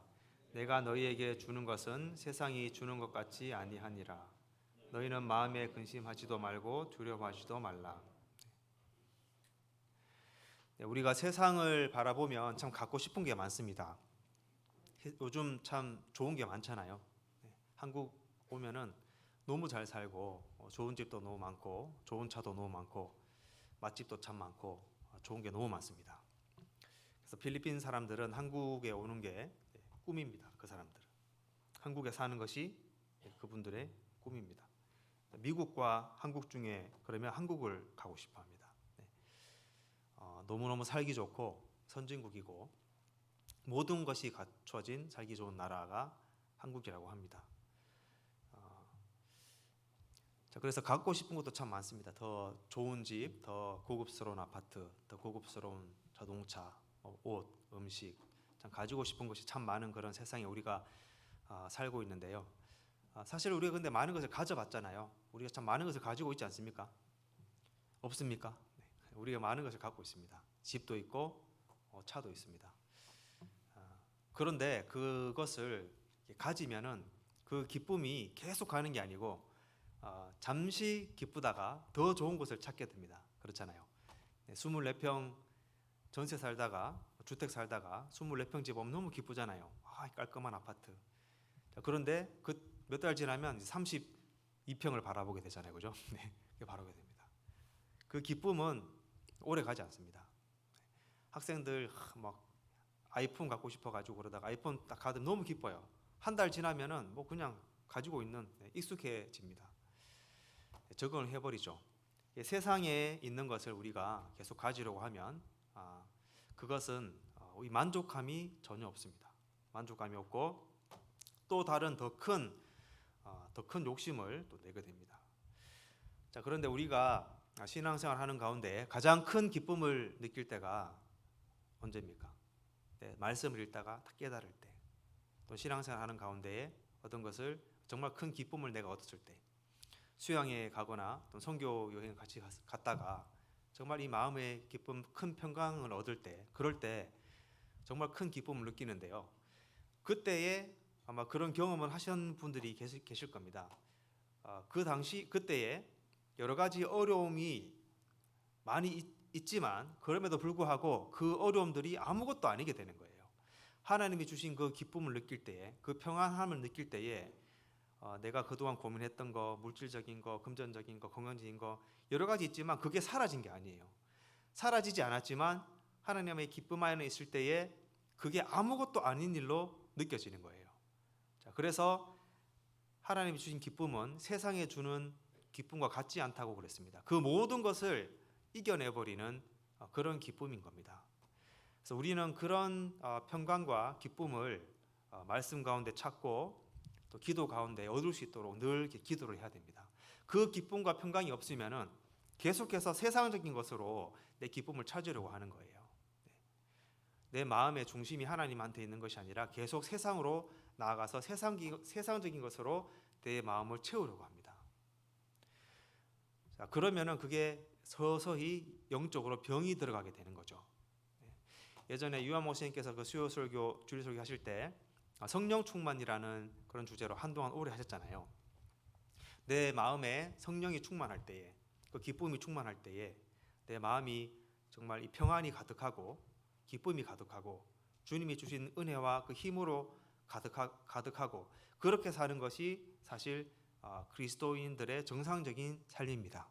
자, 그런데 내가 그것이 없다면은 계속해서 세상적인 것에서 뭔가를 찾고자 하는 거죠. 내가 구원받은 그리스도임에도 불구하고 내가 하나님의 자녀라는 신분에도 불구하고 세상적인 것에서 그것을 찾으려고 하게 된다는 겁니다. 그러면은 이 내 신앙이 점점 병이 들어가게 되는 것이죠. 전도할 때도 힘이 없고 말씀을 들을 때도 은혜가 되지 않고 말씀을 읽을 때도 내 양식이 되지 않고 그런 병든 상태가 되는 겁니다. 그래서 우리 자신을 이렇게 돌아보고 내 신앙을 체크하고 또 하나님이 주시는 그 평강 가운데 살도록 우리가 그거 찾아야 됩니다. 그냥 가만히 말씀 듣고 있는다고 해서 교회에 수요일 주일 계속 온다고 해서 그냥 하루에 성경책 3장 5장 읽는다고 해서 그 평강이 저절로 찾아오지 않습니다. 네, 간절히 구해야 돼요. 낮은 마음으로 간절히 구해야 됩니다. 그럴 때 하나님께서 그 기쁨과 평강을 주십니다. 우리는 구원받은 자들이기 때문에 충분히 그 평강을 누릴 수가 있습니다. 조금만 노력을 하면요. 제가 이제 그 필리핀 레가스피라는 지역에 살고 있는데요. 교회는 리가오에 있고 조금 떨어진 도시 레가스피라는 지역에 살고 있는데 거기에 한인 선교사, 우리 교회 아니고 다른 한인 선교사가 2명이 더 있습니다. 한 분은 연세가 좀 환갑도 넘으셨는데 한 20년 있었고요. 한 분은 저하고 조금 연배가 비슷한데 한 10년 이상 이렇게 있었다 하더라고요. 그래서 이렇게 한 번씩 만나기도 합니다. 만나서 밥을 먹기도 하고 우연히 만나기도 하고 그러는데 뭐 여기서는 우리 목사님이 다른 교파 목사님 만나서 식사하고 안 그러잖아요, 그죠? 네, 네. 뭐 필리핀은 가능합니다. 네. 한인이라는 그런 이유로 한국 사람 워낙 없으니까. 그리고 거기 사모도 이제 학교를 자녀들이 같이 다니기 때문에 저희 집에 와서 차도 같이 먹고 그렇게 하거든요. 그런데 이제 교회 이야기를 이렇게 나누다 보면은 이게 놀래요. 리가오 교회 청년들 지금 전도 집회 앞두고 지금 이제 구역별로 다니면서 각자 신방 다니면서 전도하고 있다 그러면은 놀랍니다. 청년들이 스스로 전도를 한다고요? 이게 놀랍니다. 저도 놀래죠. 그럼 안 해요? 그럼 누가 전도해요? 목사님 혼자 전도해요? 네, 저도 놀랍니다. 우리는 너무 당연하잖아요. 내 안에 생명이 있으니까 내가 구원받았는데 구원을 받는 순간 구별이 되잖아요. 구원을 받는 순간 우리 가족 교회 다니는데 성당 다니는데 구원 안 받은 거 알잖아요. 너무 신기하잖아요. 저도 그 리가오 교회 이제 전도 집회 끝나고 또는 영상 집회 끝나고 상담을 합니다. 구원 받았습니까? 이렇게 여러 가지 물어보죠. 그러면 확실하게 대답하는 분들이 있잖아요. 너무 기쁘고 영원한 속죄 너무 기뻐서 막 기뻐합니다. 자, 그럼 너희 가족은 어떻게 생각하냐? 교회 다니냐? 교회 다닌대요. 성당 다닌대요. 너희 가족 구원 받았습니까? 구원 못 받았대요. 구원을 딱 받는 순간 구원 받기 전에는 몰라요. 그럼 다 교회 다니니까 열심히 살면 천국 가겠지라고 생각하다가 구원을 딱 받는 순간 딱 구별하는 거예요. 우리 가족들 열심히 교회 다니지만 구원 받은 거 아니다. 딱 구별되는 거예요. 우리도 그렇잖아요. 누가 가르쳐 주지 않아도 내가 구원 받았다는 걸 알고 누가 가르쳐 주지 않아도 우리 가족이 구원 안 받았다는 거 딱 구별이 돼 버립니다. 구원이라는 것이 내 지식으로 아는 것이 아니에요. 구원 그 자체의 내용은 정말 간단하잖아요. 예수님이 피 흘려 죽으심으로 내 죄를 대신 갚았다. 그래서 나는 무죄가 되었다. 내용은 정말 간단합니다. 자, 그런데 이것을 머리로 이해하는 것이 아니라 구원을 받는다는 것은 성령이 내 안에 오신다는 것이 사실은 그게 구원을 받았다고 말하는 것인데 성령이 오시는 것을 우리는 눈으로 볼 수 없는 것이고 전기처럼 느낄 수 없는 것이라 그것을 볼 수는 없지만 그 믿음의 간증이 내 안에서 이루어지잖아요. 바이블 성경 강연회 끝나고 나서 목사님이 와서 당신 구원받은 것 같아요. 이렇다고 해서 내가 막 기쁨이 넘치고 그러지 않잖아요. 목사님이 구원받은 것 같다고 말해도 내가 압니다. 나는 아닌 것 같은데. 다른 사람이 당신 그 구원받았는 걸 어떻게 아냐 이렇게 안 믿는 사람이 말해도 내가 압니다. 그죠? 나 구원받은 거 확실해. 당신이 구원 안 받았기 때문에 그거 모르는 거야. 그래서 나는 당신에게 복음을 전하고 싶어. 구원의 확증이 있는 겁니다. 구원받은 사람에게는. 그래서 그 필리핀에도 다른 이렇게 교파에서 오신 선교사들이 있는데 복음을 전하지는 못합니다. 10년이 지났지만 그냥 가정교회 그대로 머물러 있습니다. 우리 교회 그런 교회 없잖아요. 10년 지났는데 가정교회 있습니까? 계속 복음은 전해집니다. 속도가 더딜지언정 구원받은 사람들을 통해서 전도가 되고, 그러니까 성령을 통해서 일하는 거죠, 그죠? 구원받은 사람을 통해서도 맞는 말이지만 그 안에 있는 성령이 일하시기 때문에 전도가 되는 거잖아요. 성령은 혼자서 일하지 않잖아요. 성령 혼자서 이렇게 저기 구원 안 받은 사람들 가가지고 막 이렇게 구원을 깨닫게 해서 이렇게 하진 않잖아요. 구원받은 사람들을 통해서 성령이 함께 일하시는 거잖아요. 그래서 구원받은 자는 스스로 그것을 확실히 알고 구원받지 못한 사람들을 이렇게 구별을 할 수가 있잖아요. 그래서 저도 선교사로 있으면서 그리고 이제 또 다른 그 연세 좀 있으신 그 선교사 한 분은 참 성격 참 좋아요. 참 인자하고 너그럽고 참 좋습니다. 좋은 사람 같아요. 그래서 어떻게 활동하시냐 물어보면 그 이제 학교 못 가는 아이들 필리핀에 그리고 어린 아이들 이렇게 교회로 다 해서 작은 학교처럼 운영을 하고 있다는 거예요. 그래서 그 아이들 가르치는 사진 이렇게 뭐 보여주고 한국에서 후원 들어온 걸로 뭐 사서 나눠주고 그런 거를 이제 선교 활동으로 보고를 하는 거예요. 저는 그거는 선교라고 생각하지 않거든요. 선교는 잃어진 영혼들을 구원하는 거잖아요. 복음이 전해지지 않더라고요. 그래서 그런 것들로 아이들 모아서 뭐 나눠주고 그림 그리고 가르치고 이런 것으로 선교 보고를 하고 있더라고요. 그래서 저는 이제 외국 가서 참 이렇게 느꼈습니다. 우리 교회가 우리 교회만 복음을 전하는 건 아니지만 우리 교회가 정말 올바른 복음을 전하고 있고 구원받는 우리 교회를 통해서 구원받는 사람들이 이렇게 생겨나고 성령이 우리 교회와 함께 일하고 계시는구나. 이 교회에 있게 된 것이 정말 감사가 되는구나. 그런 생각을 이렇게 많이 했습니다. 그리고 한 번은 필리핀 이제 목사 같은 그런 사람하고 이렇게 채팅을 하면서 대화를 하게 됐는데 그 사람은 이제 알마니안 교 사람이었습니다. 알마니안 교는 구원이 이뤄질 수 있다 이렇게 이제 믿는 사람들인데요. 그래서 제가 제 소개를 간단하게 하고 몇 가지 물어봐도 되겠습니까? 하니까 물어보래요. 그래서 구원은 언제 받으셨는지, 그 다음에 이제 어떤 말씀이 당신을 구원에 이르게 했는지, 그러니까 무슨 말씀으로 구원받았습니까? 이런 의미죠. 어떤 말씀이 당신을 구원에 이르게 했는지 그것을 물었어요. 그리고 당신은 지금 죽어도 천국 갈 그런 자신이 있습니까? 구원을 받았다고 말해서 제가 물어본 거예요. 구원을 받았다는 거예요. 그 세 가지를 물어봤습니다. 그래서 언제 구원받았는지, 당신이 어떤 말씀이 당신을 구원에 이르게 했는지, 그 다음에 지금 당장 죽어도 천국 갈 자신이 있는지 그걸 물어봤어요. 좀 구원을 받았다길래 대충 말할 줄 알았더니 이런 것에 답하기에는 매우 조심스럽습니다 이러는 거예요. 이게 왜 조심스럽습니까 이게? 그렇죠? 이게 뭐 죄입니까? 범접할 수 없는 그런 건가요? 아니잖아요. 구원받은 사람으로서 예수를 믿는다고 말하는 사람은 당연히 그것이 있어야 되는 거잖아요. 내가 언제 날짜는 기억 못 하더라도 몇 년도 대충 가을 몇 월 달쯤 그쯤 내가 그 말씀을 깨달았습니다 이렇게는 말할 수 있잖아요. 근데 그것도 없고 영 너무 오래돼서 기억 못 하면 이 말씀으로 내가 히브리서 9장 12절 말씀으로 내가 구원을 받았습니다. 영원한 속죄로 구원받았습니다. 이렇게 말할 수 있잖아요. 그것도 없고 지금 그러면 확실히 내가 어떤 말씀을 암송을 못해도 그런 믿음이 확실히 있다면 내가 지금 죽어도 나중에 죽어도 길 가다 죽든 뭘 하든 주님 오시든 나는 예수님만으로 준비가 되어 있다고, 천국 갈 자신이 있다고. 천국 가는 것이 내 의로 가는 것이 아니잖아요. 그죠? 천국 가는 것이 나의 어떤 공로로 가는 게 아니잖아요.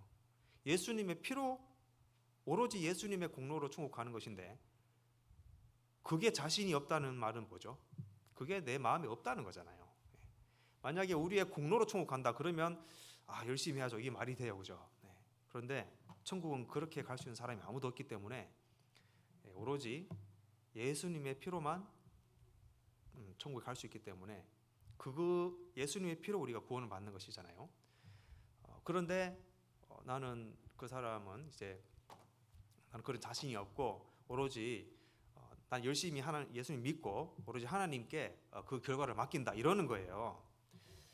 그래서 이 사람 구원을 받은 적도 없고 구원에 대해서 모르고 전혀 이렇게 엉뚱한 것을 배우고 그리고 또 가르치는 거예요.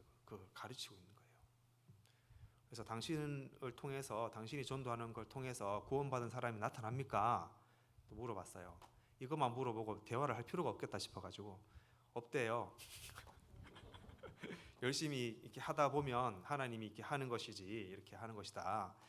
그래서 알겠다 하고 더 이상 대화 좀 더 하다가 제가 좀 전도를 한번 해보고 싶어가지고 이렇게 구원이라는 걸 좀 정의를 설명하고 이렇게 했는데 교만해가지고 안 받아들여요. 그래서 좀 하다가 대화를 멈췄는데 참 한편으로는 안타깝기도 하고 또 한편으로는 또 감사하기도 했습니다. 제 기준으로는 감사했고 그 사람 기준으로는 좀 안타까웠습니다. 그래서 저는 이제 필리핀에서 필리핀 사람들에게 복음을 전하니까 선교사라고 이름을 그냥 굳이 붙여 주셨는데 사실 우리 모두가 선교사입니다. 저는 필리핀에 있기 때문에 못하는 게 있습니다. 한국 사람 전도 못합니다. 여러분들이 전도할 사람 제가 전도 못하잖아요. 여러분 이웃 제가 전도 못합니다. 모든 사람이 선교사입니다. 저는 그냥 필리핀에 사니까 선교사를 이름 붙여준 것뿐이고 여러분들은 어디 사시나요? 이곡동 사시고 월성동 사시고 뭐 사시잖아요. 거기에 선교사인 겁니다. 여러분들이 아니면 누가 전도합니까? 구원 안 받는 사람이 구원 안 받는 사람 전도합니까? 못하죠. 성당 다니는 사람이 전도합니까? 구원 안 받았는데 어떻게 전도합니까? 구원받은 여러분들이 여러분 지역의 선교사입니다. 그래서 저한테 선교사 왔다고 밥 사주고 그러지 말고 스스로 선교사다 이렇게 생각하시고 그 사명을 주님 오시는 날까지 최선을 다하면 좋겠습니다. 네, 시간이 많이 지나서요. 리가오 교회 제가 교제하고 있는 리가오 교회 선교복 잠시 하고 마치도록 하겠습니다. 방송실 부탁드립니다.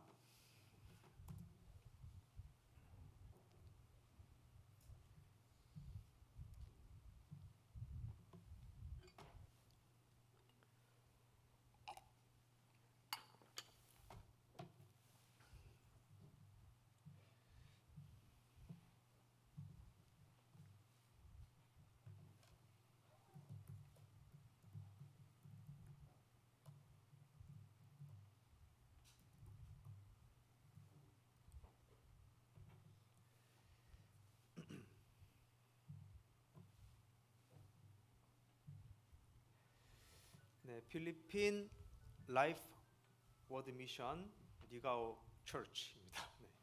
여기는 이제 한국은 라이프 워드 미션이고요. 그 필리핀은 앞에 P를 붙여서 필리핀 라이프 워드 미션 이렇게 부르고 있습니다. 네, 다음 사진 보시면 위치가 필리핀 위치가 한국에서 거의 곧바로 내려와서 조금 우회전하면은 있는 그런 위치에 있습니다. 필리핀입니다. 비행기로는 약 4시간 걸리고요. 긴 시간 들이지 않고 올 수 있습니다. 다음 보시면 그 전에요. 위치가 이렇게 있는데 크게 필리핀은 3개의 지역으로 나눠집니다. 위에 윗부분 좀 진한 초록색 있는 부분을 루손 섬이라고 합니다. 루손 섬인데 우리 대한민국 정도 크기로 길이는 더 길죠. 엄청 길게 뻗어져 있는 그런 섬이고 화살표가 있는 곳이 리가오가 있는 곳입니다. 그리고 그 아랫부분 중간에 초록색 있는 부분은 비사야 지역이라고 여러분 잘 아는 세부 이런 섬이 있는 곳을 비사야라고 부르고요. 아래 분홍색은 민다나오라고 이렇게 부르고 있습니다. 다음입니다.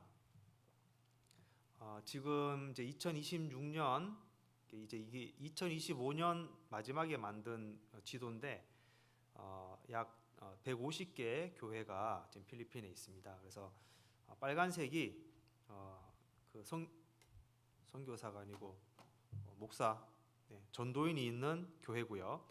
파란색은 교회이긴 한데 전도인이 없어서 선교원으로 부르고 있습니다. 그래서 그 전도인이 이제 있으면 이렇게 파송만 하면 교회가 되는데 20명 이상 모이고 있기 때문에 파송이 되는데 전도인 수가 부족해서 지금 선교원으로 있습니다. 그래서 전도인이 세워지는 속도보다 교회가 세워지는 속도가 빨라서 지금 선교원이 계속 늘고 있습니다. 그래서 전도인이 좀 많이 필요한 그런 상황입니다. 그래서 아마 그 권효상 전사님이 곧 오시지 않을까. 제가 어제 곱창을 먹으면서 물어봤는데 대답을 확실하게는 안 했습니다. 기도하고 있다고만 했습니다. 기도 여러분들이 많이 좀 해주시면 오시지 않을까. 그리고 다음 멘티 교회인데요. 리가오 교회가 있고 그 주변에 멘티 교회가 세 교회가 있고 선교원이 하나 있습니다. 그래서 멘티 교회는 현지인 전도인들이 있습니다. 그래서 저희 교회하고 약 1시간 반에서 30분 정도 떨어진 가까운 교회에 있습니다. 다음 보시면 리가오 교회 위치 대략적으로 설명했는데요. 이렇게 참고하시고요. 다음 사진요. 이게 마요운산인데요. 이거 제가 직접 찍은 사진입니다. 대충 찍어도 잘 나옵니다. 핸드폰으로. 해발 2,400m고요. 활화산입니다. 지금도 살아 있어서 이렇게 계속 연기가 나거나 용암이 뿜어져 나오고 있습니다. 다음 보시면 밤에는 이렇게 그 용암이 열이기 때문에 낮에는 안 보이고 밤이 되면은 열이라서 불꽃으로 이렇게 흘러내리는 것이 보입니다. 그래서 저희 집 이 창문 보통 뭐 강변 뷰나 오션 뷰 아파트가 비싸잖아요. 네. 저희 집은 볼케이노 뷰입니다. 네. 뭐 오션 뷰는 끼지도 못합니다. 네. 창문 열면 용암이 줄줄 흘러내리는 볼케이노 뷰를 볼 수 있습니다. 그래서 집값이 쌉니다. 네. 언제 터질지 모르기 때문에 쌉니다. 혹시 여기가 비싸다고 생각하시는 분은 제 필리핀으로 오시면 이제 싼 집을 화산 근처로 제가 구해드리겠습니다. 네, 그리고 다음 보시면 제가 얼마 전에 이게 폭발을 했어요. 제가 그 비행기가 딱 뜰 때 딱 이게 터지고 나서 10분 있다가 제가 비행기를 출발해가지고요. 원래 이게 그 화산재가 자동차나 이런데 닿으면은 자동차 부식됩니다. 이게 황산이기 때문에 지붕에 내려앉아도 지붕이 다 부식이 되거든요. 그래서 청소를 잘 해야 되는데 비행기도 안 뜨는데요. 하여튼 제가 절묘한 타이밍으로 비행기를 타고 왔는데요. 다음 보시면 그날 이렇게 사람들이 다 뒤집어 써서 눈을 맞은 게 아니에요. 화산재를 맞은 겁니다. 보시면 다음 보시면 거리에 온통 이렇게 화산재가 해가지고 소방차들이 계속 며칠 동안 계속 씻어냅니다. 이런 것들을. 이때가 제가 떠나고 바로 직후에 찍은 사진들입니다. 그 다음 보시면은 이렇게 학교 갔다 온 아이들이 다 이렇게 뒤집어 쓰고 오기도 합니다. 다음 리가오 교회 사진입니다. 형제자매님들 그때 다 같이 한번 단체 사진 찍었고요. 지금 약 150명 정도 주일에 모이고 있습니다. 다음 보실게요. 봉사회, 어머니회, 청년회, 중학생 이하 이렇게 해서 약 150명 정도 모이고 있습니다. 다음 사진 보시면 2층 그 메인홀 로비에서 찍었는데요. 이렇게 앞에 교회 앞으로 보시면 다 논으로 되어 있습니다. 다음 사진은 뒤로 봐도 논입니다. 앞뒤 좌우 다 논으로 되어 있습니다. 그래서 좀 가까운 의성군이 좀 그런 느낌입니다. 그래서 시골 도시에 있는 교회고요. 다음 구역별 사진 1구역, 다음 2구역, 다음 3구역, 4구역, 5, 6 이렇게 있습니다. 그래서 지금 6구역은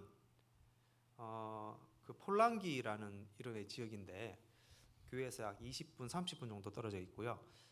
이제 내년에 좀 선교원으로 이렇게 해서 교회로 세우려고 지금 계획을 하고 있습니다. 그래서 거기는 또 다른 이제 작은 도시인데 뭐 그렇게 멀진 않은데요. 리가오가 더 이렇게 좀 더 시골스러운 도시라서 이제 거기서 말씀 듣고 구원 받고 리가오에 교회가 있어 그러면 그까지 가야 돼? 뭐 이런 좀 그런 상황이 있어서 폴랑기 지역에 좀 교회를 세우려고 합니다. 좀 기도 부탁하고요. 다음은 찬양하는 모습 연습하는 거 찍었는데 한국말로 전하라라는 찬양을 불렀는데요. 1절만 잠깐 들어볼까요? 네. 발음이 조금 어눌하긴 합니다. 네.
계세요? 리가오 교회가 찬양을 잘 하는데요. 다음에 저희가 그 건축을 내년에 준비를 하고 있습니다. 지금 이렇게 그 메인홀 바깥에까지 나가서 의자 놓고 앉고, 어떨 때는 계단으로 내려가서 앉고도 하기 때문에 교회가 엄청 커서 막 그런 게 아니라 교회가 좁아서 이렇게 다 못 앉고 있습니다. 그래서 그 리가오 교회에서 찬양대가 그 음반을 만들어서 이렇게 좀 판매를 하려고 합니다. 건축금 할 때. 네. 그래서 제가 가지고 오면 좀 많이 사주세요. 다음에. 네. 네, 다음은 4월 학예 수양회입니다. 지난달에 그 한국은 7, 8월에 수양을 하잖아요. 필리핀은 4월, 5월이 한국의 7, 8월처럼 덥습니다. 그래서 35도 정도 올라가는데, 근데 그 대구에 제일 더울 때보다는 안 더워요. 네. 대구가 더 덥습니다. 네. 그래서 아무튼 이때 지난달에 학예 수양을 했는데요. 이 사진 뭐죠? 이 거리 그 필리핀은 대전도 집회할 때나 그 학예 수행할 때 전도를 하잖아요. 우리는 한국은 개인 전도잖아요. 내가 이렇게 누구를 만나서 이렇게 잘 설득을 해서 전도를 하는 건데, 필리핀도 물론 그렇게 하는데 이제 전도 대상자 리스트를 쭉 봤잖아요. 그러면 A라는 형제님이 뭐 1, 2, 3, 4라는 사람, 이웃, 가족, 삼촌 뭐 이렇게 해서 전도 대상자 리스트를 내면은 그 구역에서 모으면은 한 50명 이렇게 나오잖아요. 대상자는 한 오는 사람이 아니라 전도 대상 리스트는 한 50명 이렇게 막 나오자, 100명 나오잖아요. 그러면은 그분들을 이제 구역 식구들이 다 찾아가는 거예요. 한 명씩 한 명씩 다 찾아가는 겁니다. 한 2주 전부터 날짜를 잡아가지고 계속 찾아다니고 신방을 하는 겁니다. 그러니까 집이 이렇게 옛날 우리 농촌 집처럼 마당이 있고 열려 있기 때문에 그게 좀 쉽습니다. 그래서 다니면서 전도 집회 있으니까 이렇게 오세요.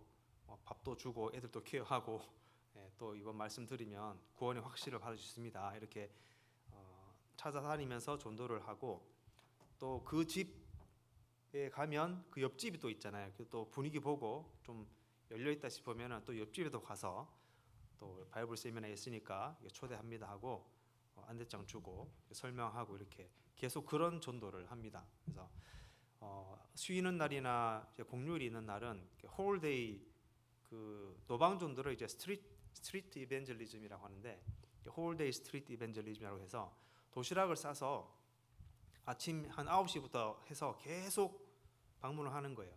걸어 다니면서 점심 길에서 점심 먹고 도시락 먹고 또 저녁 때까지, 해가 질 때까지 계속 전도를 합니다. 네. 그래서 그만큼 참 열심히 전도를 하고 그래서 담대하게 좀 제가 전도를 하자, 좀 부끄러움이 많아요. 샤이가 이제 부끄럽다는 뜻인데 샤이 문화라고 해서 좀 부끄러움이 많은데, 우리가 전도할 때 그 부끄러움 가지지 말고, 우리가 물건 파는 것도 아니고 영혼을 구하는 그런 일인데 우리가 부끄러워할 필요 없다 해서 담대하게 복음을 전하고 있습니다. 다음 하시면은 뭐 이렇게 좀 오지회 같은 데 가서 전하기도 하고요. 또 하여튼 필리핀은 아이들도 많고 사람도 많습니다. 그래서 아이들에게도 와서 전하기도 하고, 이거 지금 목욕하는 사람한테 지금 막 이렇게 해서 전도를 하는데 안 왔어요, 이 사람 결국. 다음에 다시 한번 가볼까 합니다. 다음 이 리가오 교회는 이제 여기 보면 그 기계가 하나 보이는데 티셔츠 이렇게 로고 찍는 기계입니다. 하나 사가지고 티셔츠에 로고 찍어서 수양회 때 판매하는 그런 수양회 모금을 하기 위해서 판매도 했고요. 다음 보시면 여기 수양관입니다. 비콜 저희가 이제 있는 지역을 우리 경상도라고 부르듯이 비콜이라고 부릅니다. 비콜 지역에 수양관이 있어서요. 비콜 리트릿 센터에서 수양회를 가졌고요. 넘기시면 남자 숙소인데 우리 20년 전에 수양회 가셨던 기억 나시나요? 네, 추억이 돋습니다. 네. 지금 필리핀은 이렇게 숙소를 하고 있습니다. 다음 넘기시면 식사 봉사, 어머니들 식사 봉사, 리가오 교회 어머니들이 수양회 때 식사 봉사 하시는 모습이고요. 다음은 티셔츠 부스 판매에서 티셔츠 파는 모습. 다음은 그 주의 말씀 끝나고 상담인들하고 전도인이 이렇게 상담을 하고 있는 모습입니다. 전도인이 많지 않아서 상담인들이 상담을 하고 있습니다. 같이 넘기시면 이렇게 수양회 때 저녁 때 말씀 듣는 모습이고요. 다음은 끝나고 침례식 할 때 기다리고 있는 모습이고요. 영상인데 한번 볼게요. 침례식 하는 영상입니다. 한번 보겠습니다.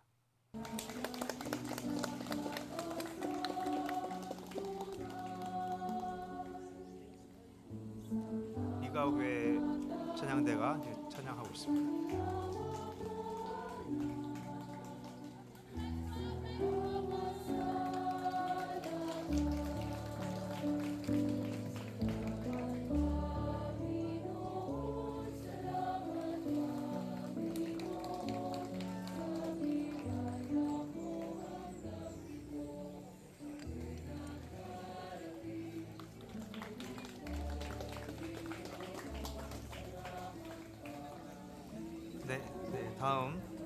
다음 사진으로 영상이 좀 길어서요.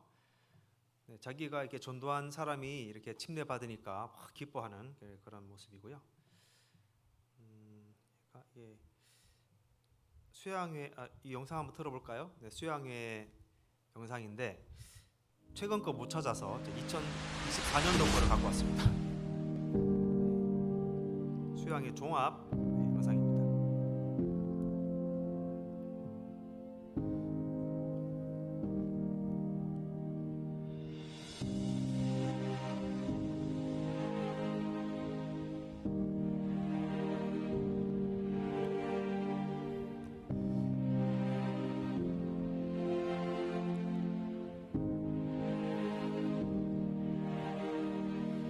빅폴 리트릿 센터에 원래 2,400명 정도 이렇게 1차, 2차로 나눠서 2,400명 정도 참석했습니다.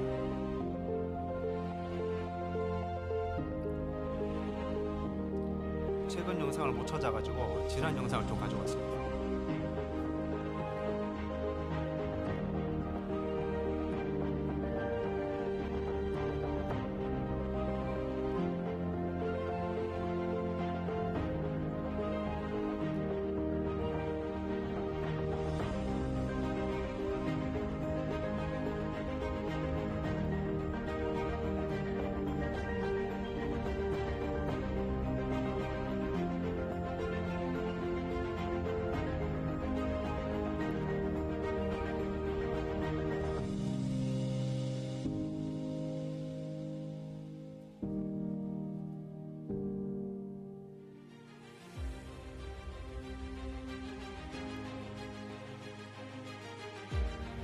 영화 선교부도 있고요.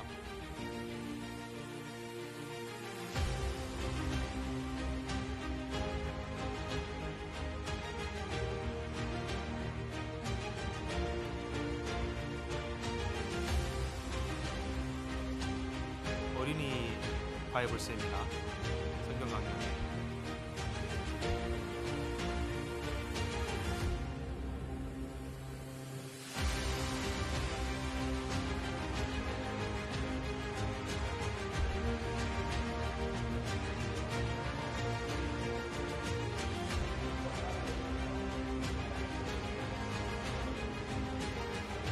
뒷부분으로 좀 넘길 수 있을까요?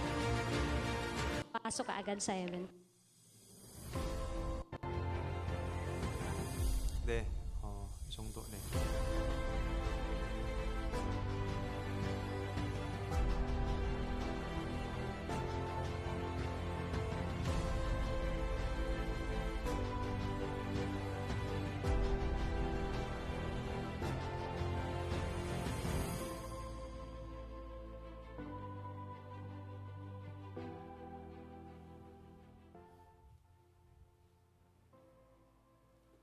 아노앙 깔릭다사 Yung dugo ni 구원이란 Jesus 무엇입니까? Christ 라는 na 질문에 dumanak 인터뷰를 sa 하셨어요. krus, yung pong 구원이란 lahat ng kasalanan 무엇입니까? ko, simula nung yung nakaraan ko ng kasalanan, kasalukuyan kong kasalanang nagagawa, at yung magagawa ko 나의 pa 과거, pong kasalanan 현재, is 미래 모든 죄를 na hugasan na po yun 예수님의 sa 피, pamamagitan 예수님이 ng 피를 dugo ni Jesus 흘리셔서 Christ.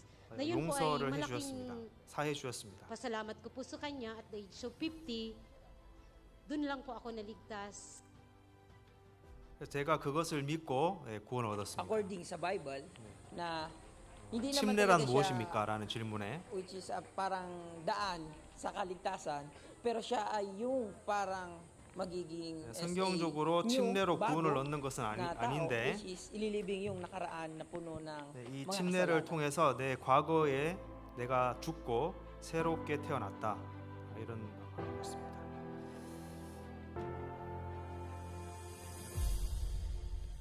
네, 여기까지 보겠습니다.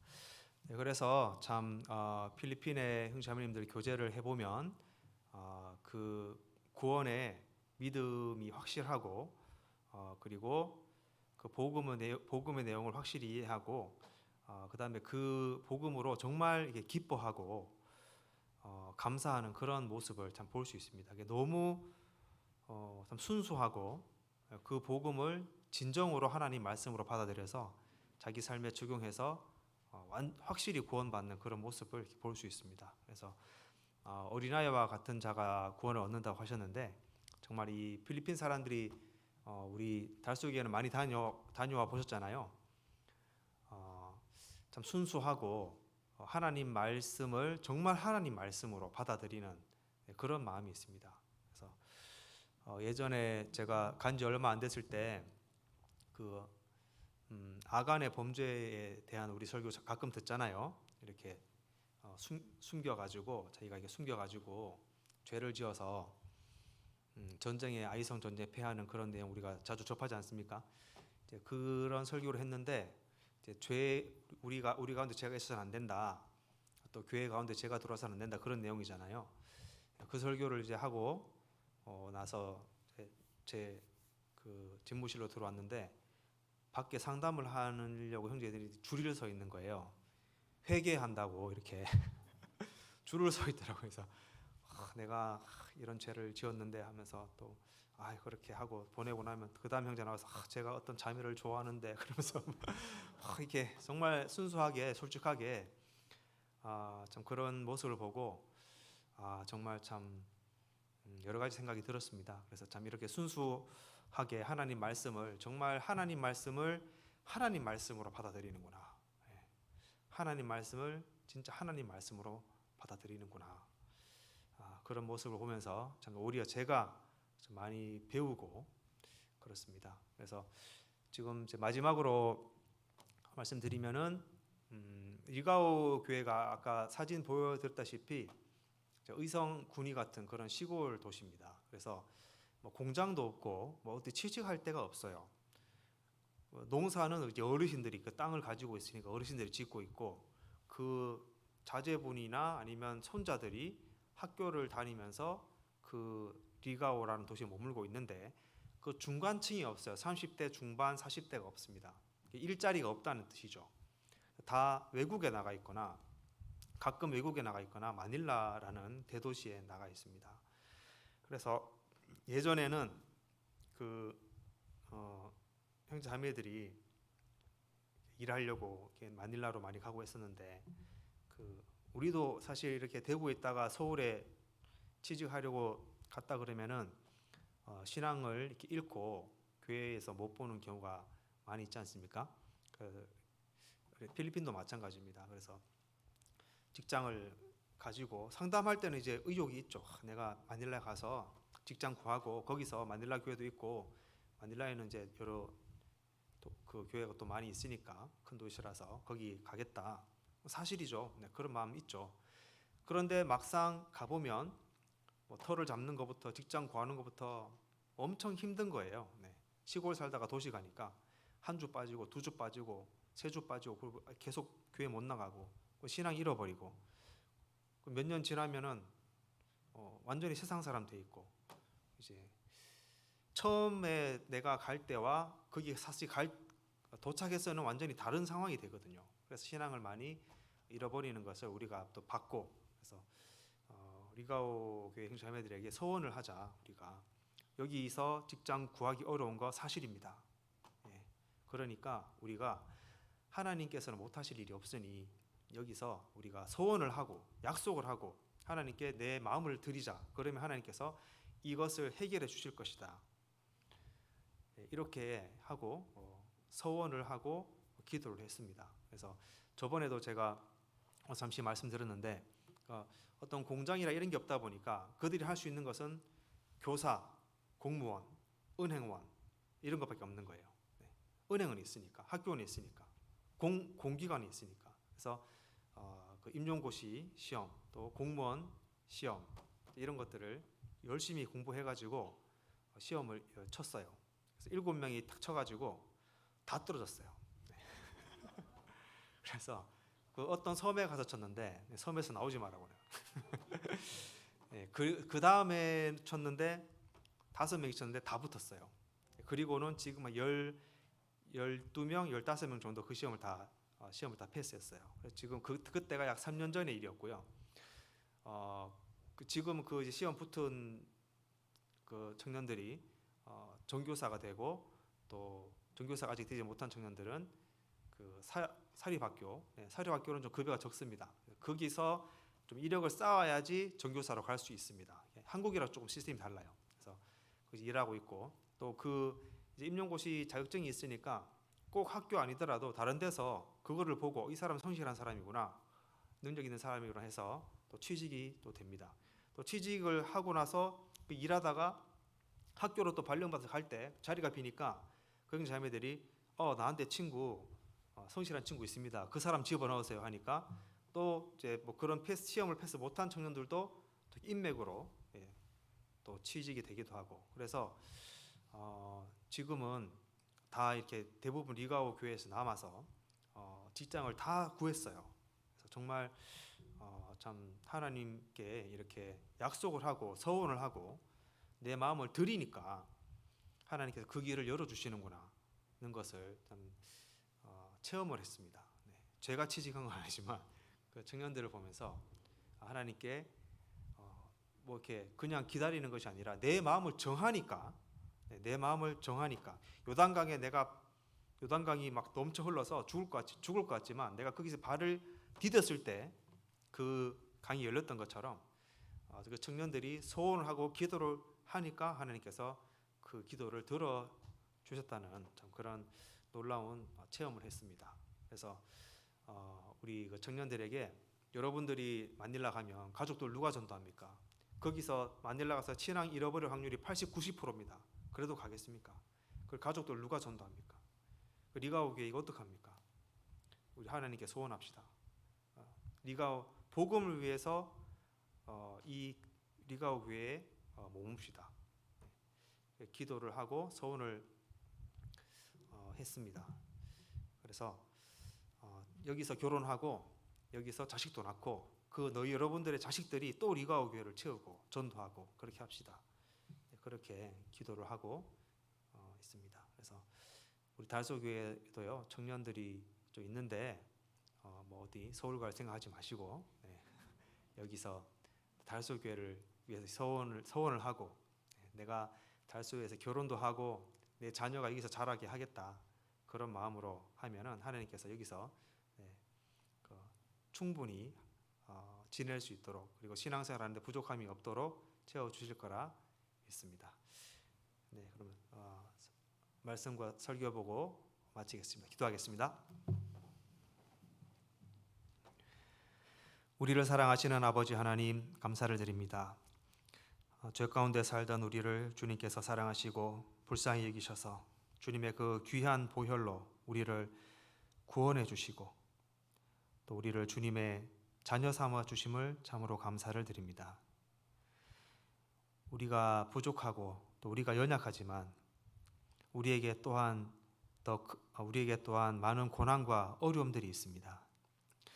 부족한 우리, 연약한 우리, 그 고난을 주님과 함께 이겨낼 수 있도록 우리가 늘 주님만을 바라보고 주님만을 의지하도록 우리의 약한 부분을 담당해 주시기를 원합니다. 우리가 말씀 가운데 거할 수 있도록 해주시고 교제 가운데서 간증 가운데에서 많은 것을 얻고 영의 양식을 채워서 우리가 온전히 주님의 강한 일꾼이 되고 온전히 주님의 일을 할 수 있도록 인도하여 주시옵소서. 마지막 때에 이 세상은 너무나 강하고 세상은 우리를 유혹합니다. 그러나 우리가 온전히 주님만을 바라보고 말씀 가운데서 평안을 얻을 때에 우리가 이 죄악 가운데 치우치지 아니하고 주님의 나라에 동참하는 것을 알고 있습니다. 주님께서 이 마지막 때에 우리를 이 교회 가운데 세우셨습니다. 구원받은 우리들, 이 마지막 때에 한 명이라도 더 간절히 전도하고 이뤄진 영혼들을 주님께 이끌 수 있도록 우리가 담대히 복음을 전하고 또 지혜롭게 전도할 수 있도록 인도하여 주시옵소서. 우리를 사랑하시는 예수님 이름으로 기도를 했습니다. 아멘.